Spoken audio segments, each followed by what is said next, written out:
สวัสดีครับสวัสดีผู้สู่สุคนน้ำน้องพี่น้องเนาะแล้วก็สบายดีมื้อนี้วันที่4เด้นี่เดือนที่3ละ2568นะพี่น้องเนาะมื้อนี้วันอิหยังเนาะวันอังคารบ่วันพุธวันนี้พอล่าอยู่ที่ถนนลาดพร้าวคือเก่าพี่น้องบ่ได้เอาไปใส่แดดจนนี้มันร้อนขึ้นมารับลมเย็นๆอยู่บนสะพานขามทางเนาะพี่น้องเนาะน้าสิยางไปเหรียญซอยนะครับบ่เคยเขาเสือซอยนี่ซอยบอกนี่ถ้าบ่เคยเขาเสือคำว่าซอยนี่เขาไปข้างในจะเลื่อนจะดวกสบายเนาะน่าอยู่ครับว่าน่ารับหวานละสิเขาไปเนาะใครเคยเห็นตึกสูงๆข้างในเป็นนี่เขามีสวนเด้พี่น้องมาเด้อเขามีสวนยอมๆมันมีสวนยอมๆนะพี่น้องโอ้นี่พนักงานเพิ่งจะฉีดน้ำสวยว่าข้างในเฮ็ดให้ผู้คนอยู่ในคอนโดนี่ก็สามารถนั่งเล่นเนาะยามลมเล่นมันที่นอนล่างเพิ่นเฮ็ดมีสวนเนาะนู่นเพิ่นเฮ็ดใหม่นี่พนักงานยังเฮ็ดอยู่ดีอ่ะไฟได้อยู่ตึกนี่นะอยู่อันเนี้ยนี่ดีเนี่ยมีที่นั่งเล่นเนาะต้นไม้ลมดีนาเพิ่นน่ะเซ็ตมีน้ำตกในสักน้อยนึงนะมีน้ำตกแบบนางนี่นะเพอร์เฟกต์เลยโอ้เฮาเพิ่งเห็นเนี่ยบ่ได้มาเบิ่งบ่ได้มาจักเทื่อ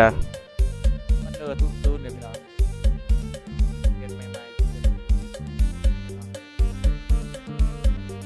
ๆลมดีพนักงานเฮ็ดอยู่ไปแล้วว่าเราสิย่างไปตามถนนลาดพร้าวฝั่งนี้เพราะว่าเราอยู่ฝั่งพูนเด้อพี่น้องอยู่พุ่นปั่นรถมาซื้อก๋วยเตี๋ยวเรือเนาะก็เลยแวะมาถ่ายบรรยากาศต้นเดือนแบบนี้ให้พี่ให้น้องเมืองเนาะนี่1ห้องนอนเริ่มนี่ราคาอยู่ตามนี้เลยนี่คอนโดเขาเนาะ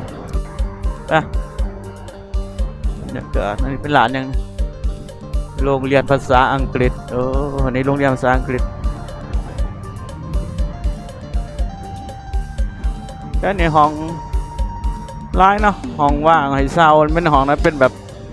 ใครสนใจขายของนี่เนาะเต็นร้าย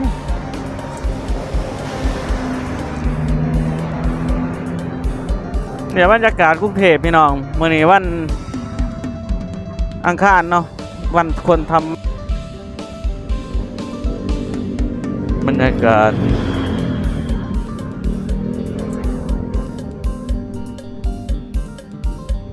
เอาเห็นว่าซอยนี่นะเห็นซอยเล็กหน่อยๆนะเห็นว่าเขาไปแล้วเบื้องนี่สร้างเขาซอยหน่อยๆนี่ยังขรุขระอยู่เลย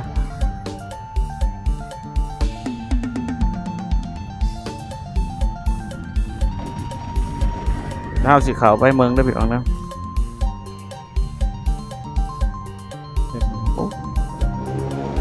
ของเช่าโรงแรมอยู่ร้ายจัง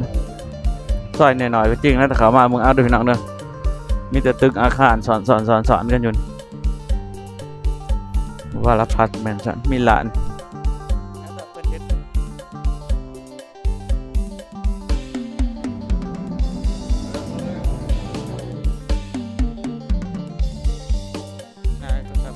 ซอยใหม่เห็นยังใหม่นะท่านนี่โอเคเลยรออีกบนโดนเริ่มแล้วในเริ่มเจาะเลย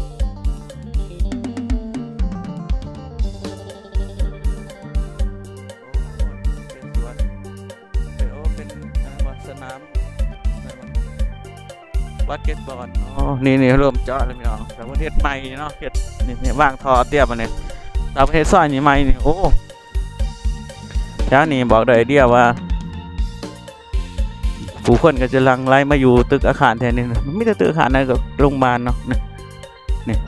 เพิ่นเริ่มวางท่อวางอย่างเลยเริ่มวางท่อเริ่มเพชรนี่ถ้าแล้วนี่คอนโดพวกนี้แถวห้องพักแท่นี่ยิ้มเปยเลยนี่ขนาดนี้คนก็อยู่เต็มหมดแล้วมั้งเพิ่นเริ่มเฮ็ดเด้นี่เนาะ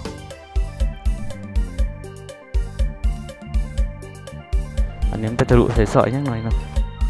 อู้ยตึกอาคารเอาสิยางไปเลยนะไปเมืองว่าเพิ่นเฮ็ดถนนใหม่อยู่แทนเนี่ยมาแถวนี้มีแต่ตึกอาคารนี่พี่น้องคอนโดอพาร์ตเมนต์เต็มหมดเลยโอ้เพิ่นกำลังเฮ็ดถนนเด้อของเซาเท่านี้น่าสิแพงเนาะโรงแรมก็มีเด้อพี่น้องเด้อแถวนี้เด้อ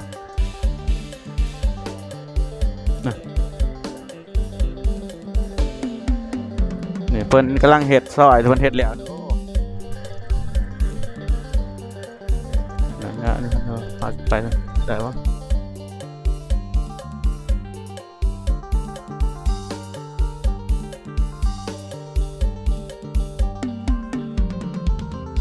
โอ้ยังเป็นอาคารนี่เป็นบริษัทเดียวกันหมดเลยที่ยางว่าเท่านี้เป็นบริษัทเดียวเหมือนเป็นหมู่บ้านหนึ่งเลยเพราะว่าเป็นบริษัทเดียวคอนโดนี่แบบเดียวสีเดียวหมดเลยเป็นแนวแบบเหมือนหมู่บ้านหนึ่งอะนะเดี๋ยวเพชรถนนต่อมาเนี่ยมันสิมาทะลุโรงพยาบาลเวชธานีนะพี่น้องเนาะโอ้เพชรใหม่ท่าสีใหม่อันนี้โรงพยาบาลเวชธานีพี่น้องเพชรใหม่บูรณาท่าสีใหม่ดูช่างนี่ช่างท่าสีแหละพี่น้องเอ้ยหอยอ้นโตดอยู่ท่าสีใหม่ท่าสีใหม่วิธีจอดรถเนาะนี่เพิ่นจะเริ่มเพชรทางใหม่เลยนี่เริ่มเพชรนี่อันนี้คอนโดถ้าผ่านลากสียางกลับกับพี่น้องเพิ่นเริ่มเพชรถนนใหม่เลยอันนี้เพชรยังเพิ่นเจาะบ่เจาะเพื่อจะนั่นเด้นี่ตัดโอ้ตัดอันที่มันคูคลาถิ่มแล้วเขาจะเทปูนใหม่เนาะ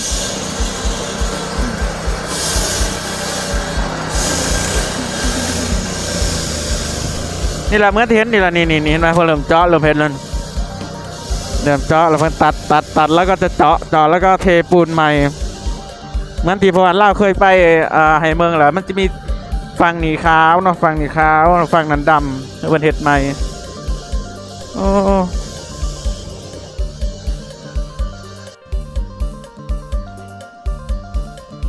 เกือบบ้างพอแล้วนั่นนี่แหละก็สบายแล้ว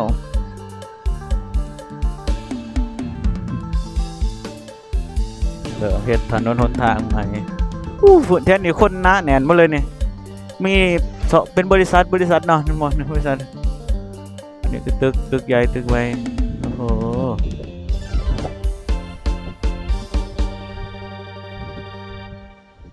มีเซเว่นน้ำมันมีร้านสะดวกซื้อน้ำบัตรท่านสะดวกสบายอยู่ท่านเฮาอยู่แต่ฟังเนาะบ่ได้มาฟังปีสักเถื่อเนาะมาเห็นแล้วมันน่าอยู่ค่าห้องนี่แพงขึ้นปึ๊ดๆทะยึงอันนี้แล้วนี่ซอยแล้วถนนแล้วนี่ของเช่าท่านนี่ขึ้นปุ๊บปั๊บเลยแล้วลมดีจริงๆเลยพี่น้อง